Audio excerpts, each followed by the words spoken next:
सूना हुआ ये संगीत का संसार, सूना हुआ ये जहां, नहीं रही अब स्वर कोकिला हमारे बीच। मेरी आवाज़ ही मेरी पहचान है, गर याद रहे लता दीदी का ये गीत हर संगीत प्रेमी के जहन में हमेशा के लिए बस गया। और उनकी आवाज़ जो उनकी पहचान है वो भी हमारे कानों में बस गई। कल सरस्वती पूजा का दिन था और आज के दिन कहते हैं माँ सरस्वती की मूर्ति का विसर्जन किया जाता है और सरस्वती माँ का अवतार कही जाने वाली हमारी लता दीदी भी हमें हमेशा के लिए अलविदा कह गई। देश की आन बान शान स्वर कोकिला लता मंगेशकर का 92 साल की उम्र में निधन हो गया। उनकी मृत्यु कोविड से जुड़े कॉम्प्लिकेशन से 6 फरवरी 2022 में ब्रीच कैंडी हॉस्पिटल मुंबई में उनके निधन पर पीएम मोदी ने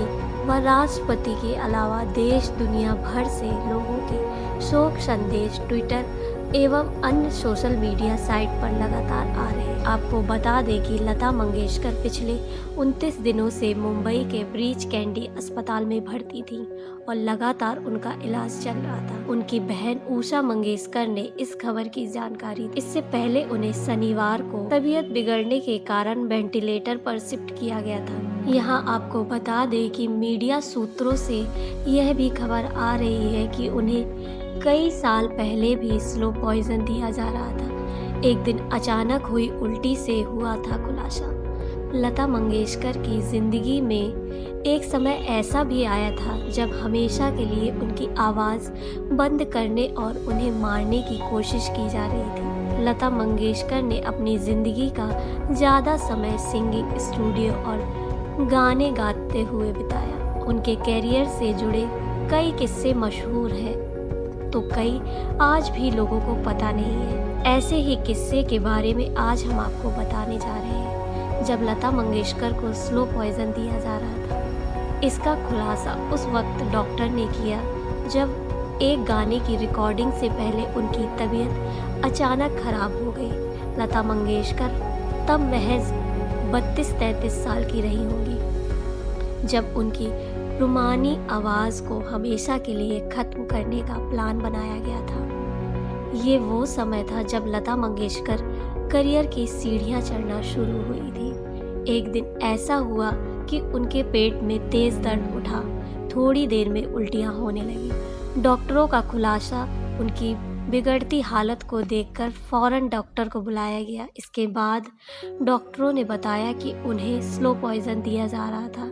इसका खुलासा खुद लता मंगेशकर ने अपने एक इंटरव्यू में किया था। बताया जाता है कि उन्हें खाने के जरिए स्लो पॉइजन दिया जा रहा था। ऐसे में जिस दिन लता जी की तबीयत खराब हुई उनका कुक अचानक ही गायब हो गया।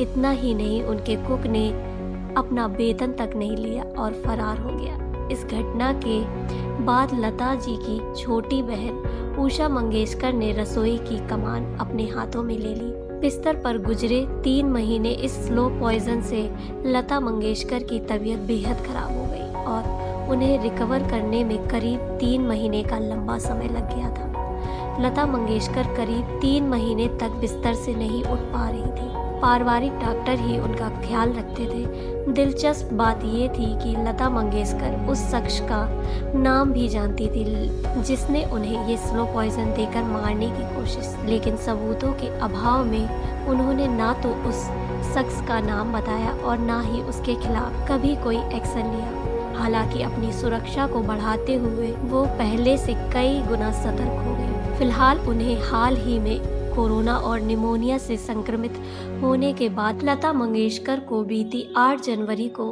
ब्रीच कैंडी अस्पताल में एडमिट किया गया था। हॉस्पिटल में डॉक्टर्स की एक टीम लगातार उनकी निगरानी कर रही थी। सभी डॉक्टर्स 24 घंटे उनकी देखभाल कर रहे थे। इसके साथ ही दुआओं का सिलसिला भी जारी था। लता मंगेशकर के निधन की खबर सुनते ही प्रधानमंत्री नरेंद्र मोदी ने ट्वीट के जरिए शोक प्रकट किया और उन्हें श्रद्धांजलि अर्पित की। उन्होंने लिखा, मैं अपने दुख को शब्दों में बयां नहीं कर सकता। बेहद दयालु और केयरिंग लता दीदी हमें छोड़कर चली गई। वह हमारे देश में एक खालीपन छोड़ गई जिसे भरा नहीं जा सकता। आने वाली पीढ़ियां उन्हें भारतीय संगीत के एक दिग्गज के रूप में याद रखेंगी। उनकी सुरीली आवाज़ में लोगों को मंत्रमुग्ध करने की अद्वितीय क्षमता थी। लता मंगेशकर के निधन की खबर से बॉलीवुड में शोक की लहर दौड़ गई। तमाम फैन और सेलेब्स उन्हें श्रद्धांजलि दे रहे हैं। भारत की कोकिला के रूप में जानी मानी लता मंगेशकर को भारत का सर्वोच्च सम्मान भारत रत्न मिल चुका है। उन्हें पद्म भूषण, पद्म विभूषण, दादा साहब फाल्के पुरस्कार और कई राष्ट्रीय पुरस्कार से भी सम्मानित किया जा चुका है। उन्हें अलग अलग भाषाओं में 30,000 से अधिक गाने गाए हैं। 1942 में 13 वर्ष की आयु में उन्होंने अपने करियर की शुरुआत की। भारत की सबसे लोकप्रिय और आदरणीय गायिका थी, जिनका 6 दशकों का कार्यकाल उपलब्धियों से भरा पड़ा है। लता जी ने लगभग 30 से ज़्यादा भाषाओं में फिल्मी और गैर फिल्मी गाने गाए हैं, लेकिन उनकी पहचान भारतीय सिनेमा में एक पार्श्व गायिका के रूप में रही। उनकी बहन आशा भोसले के साथ लता जी का फिल्मी गायन में सबसे बड़ा योगदान रहा है। लता जी का जन्म मध्य प्रदेश के इंदौर शहर में सबसे बड़ी बेटी के रूप में पंडित दीनानाथ मंगेशकर के मध्यम वर्गीय परिवार में हुआ। उनके पिता रंगमंच एलजी के कलाकार और गायक थे। उनके परिवार से भाई हृदयनाथ मंगेशकर और बहन उषा मंगेशकर, मीना मंगेशकर और आशा भोसले सभी ने संगीत को ही अपनी जीविका के रूप में चुना। हालांकि लता जी का जन्म इंदौर में हुआ था, लेकिन उनकी परवरिश महाराष्ट्र में हुई।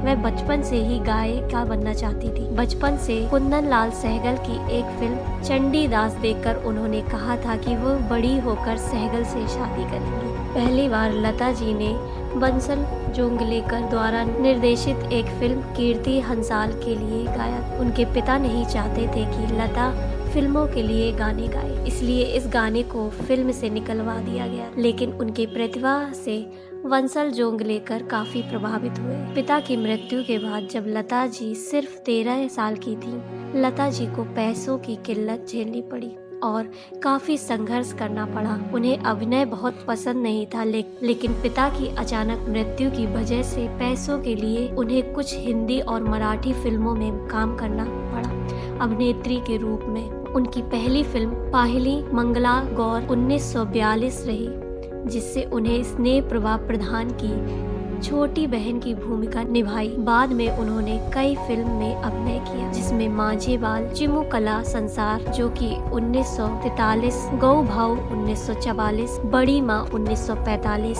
जीवन यात्रा 1946, मांद 1948, छत्रपति शिवाजी 1952 शामिल थी।